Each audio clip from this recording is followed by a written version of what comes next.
welcome back. So I teased you a little bit with my short today.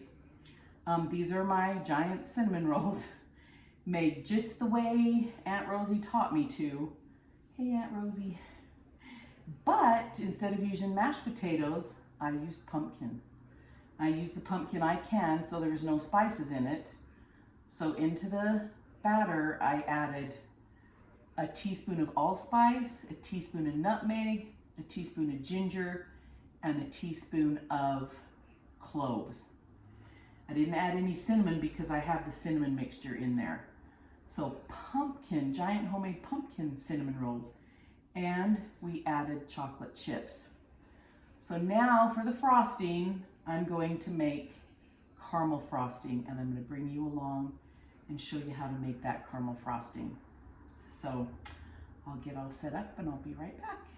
Okay, I thought I'd share this little recipe, quick caramel frosting. But this is from the, I think this was published in the 70s. It's from my hometown, but it says heat butter, brown sugar, and milk on low heat until melted and bubble a minute. Bubble a minute. I'm guessing they mean boil a minute. So let's get this started. Now, first of all, we have two, so I'm doubling the batch because you know how big the giant cinnamon roll recipe is. So it calls for half a cup of butter, but I'm doing 2 because I'm doubling the batch. And then it calls for a half of a cup of brown sugar, so I'm going to add a cup of brown sugar. Always pack your brown sugar when you're measuring. And it calls for 1/4 of a cup of canned milk. I'm using a half a cup because I'm doubling it. I will put the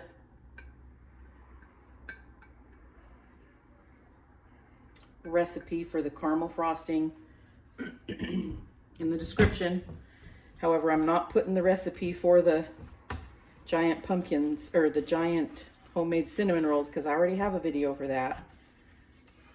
Just make sure if you add pumpkin, and I cut down the flour this time as well. It didn't need as much flour.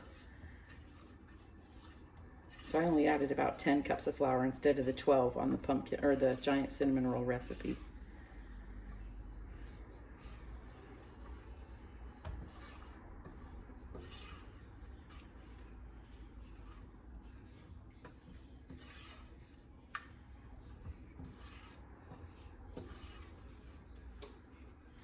And if you use home canned pumpkin, you do need to drain it because you don't want all that liquid in there. So I put mine in a cheesecloth and kind of twisted it to get a lot of the juice out. I mean, you want a little juice in there, but you don't want it near as juicy as, you know, I tried to make it about the consistency I thought the mashed potatoes were. And then you just heat that pumpkin up and add it in when you would add the mashed potatoes in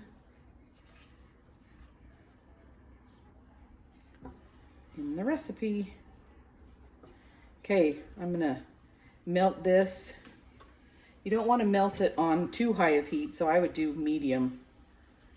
And then we'll wait till it starts bubbling, and then we'll come back. Okay, so I think this is about to bubble. Let me see if I can lower this here.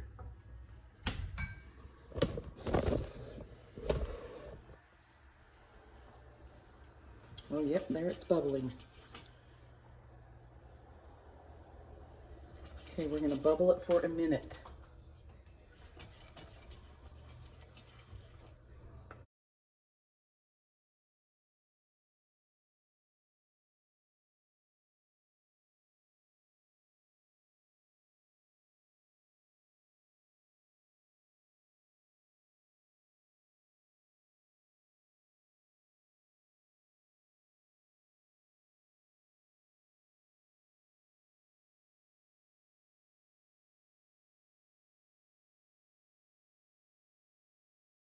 Okay, let's finish this. Ooh, too bad you guys don't have smell-o-vision.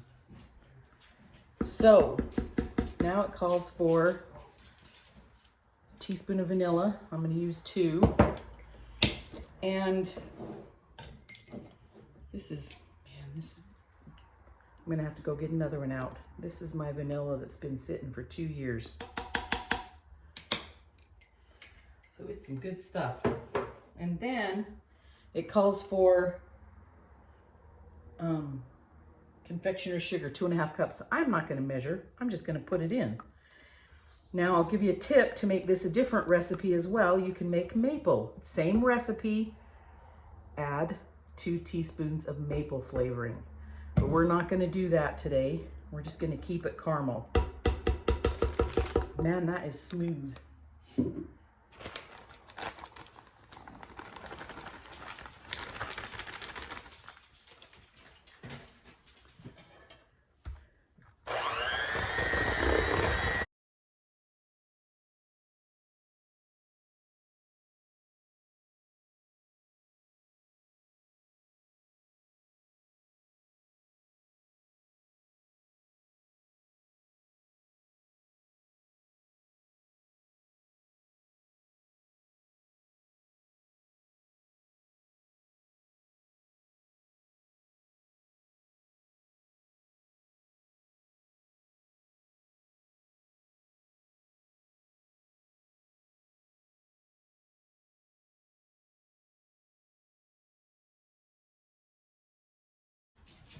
I still think we need more.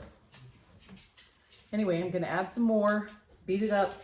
Then when these cool a little more, we'll frost them, and then we're gonna taste these bad boys.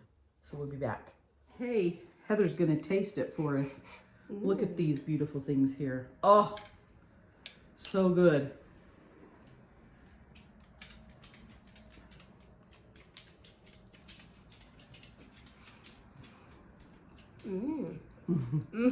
That's really good. Pumpkin chocolate chip cinnamon rolls with caramel frosting. Oh my goodness, who could ask for anything more, right? Okay. Thanks for watching. Please like, share, subscribe, and comment. And I'll catch you on the next one. And have a happy Thanksgiving.